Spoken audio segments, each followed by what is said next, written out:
Olá, nono ano. Seguindo o curso do nosso conteúdo, a gente vai analisar nessa aula a República de Weimar. Bom, essa república ela foi estabelecida depois de uma junta militar na Alemanha a partir de 1919. O que acontecia?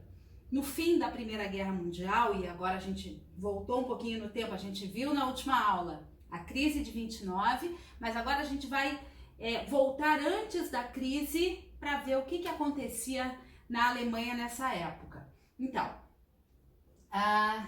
no fim de 1918, o Kaiser, rei alemão, ele abdica, ele é forçado a abdicar, foge da Alemanha e o governo então fica nas mãos de uma junta militar, e essa junta militar vai ser obrigada a também sair do poder, e é formada a República na cidade de Weimar. Por que na cidade de Weimar e não em Berlim, que era a capital?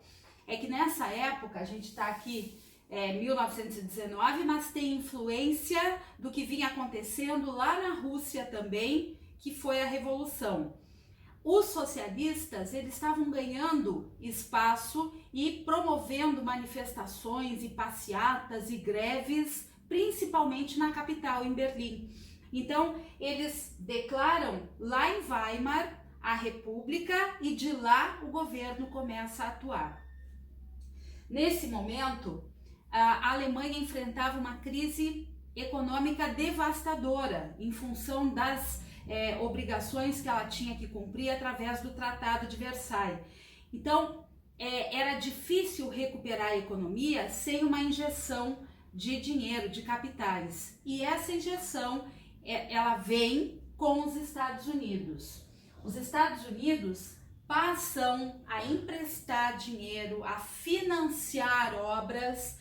Na década de 20, a prosperidade deles era muito grande. O que acontece é que a Alemanha vai aos poucos se reconstruindo e superando a inflação, o desemprego, ou seja, restabelecendo-se economicamente. Então, na década de 20, esse crescimento estava mostrando que o país ia entrar no prumo, ia entrar em equilíbrio e estava tudo certo dali para frente. Só que não. Só que não por quê? Porque em 1929, a crise que vai atingir os Estados Unidos vai atingir também outros países no mundo, entre eles a Alemanha. Então, uma economia que vinha se restabelecendo, ela vai agora entrar em declínio em função da crise econômica que o mundo que tinha relação com os Estados Unidos vai enfrentar nesse momento. Voltando um pouquinho aqui, o governo republicano alemão, ele tinha uma característica. Ele tinha um presidente, esse presidente, ele indicava um chanceler, e era esse chanceler que era o chefe do poder executivo. Eu vou dar um exemplo melhor ainda. A Angela Merkel, que todos conhecem, ela é a chanceler da Alemanha, ou seja, ela é a chefe do poder executivo, mas ela não governa sozinha. Existe um presidente e ela é indicada por esse presidente, como vem desde a instauração da República lá em 1919. Tá? A gente chama esse tipo de governo de bicameral. Eles têm um Senado, têm uma Câmara. O poder legislativo, ele é exercido pelo parlamento, que lá é chamado de Reichstag. O Partido Nazista, ele já existia desde 1919.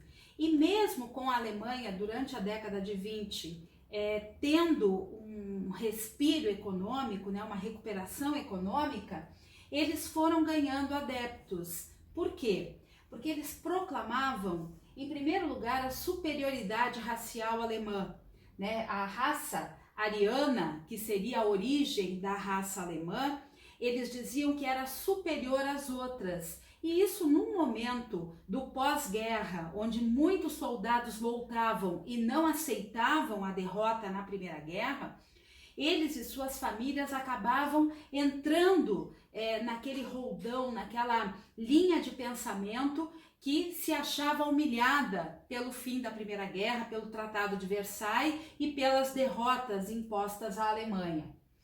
Eles proclamavam ainda o nacionalismo, né? Valorizar as coisas da Alemanha, o povo alemão, a raça ariana, a honra nacional.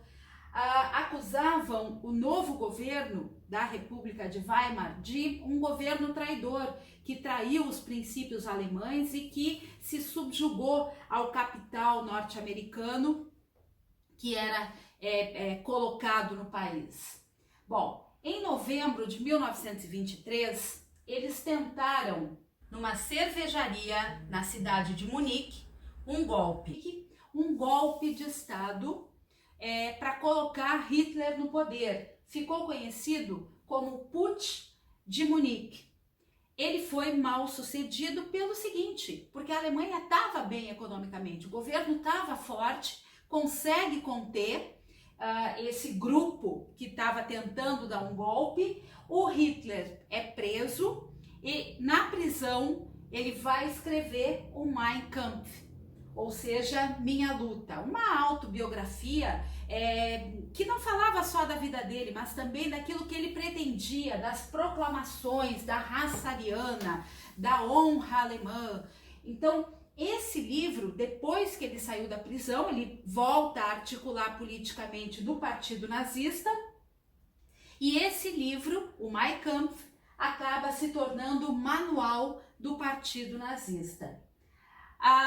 Em 1929, eu já falei antes, vem a crise, volta a entrar num fracasso a economia alemã, e o Hitler e o Partido Nazista, então, nesse momento, vão ganhar mais e mais espaço dentro da sociedade, até que, em 1933, o presidente Hindenburg vai ser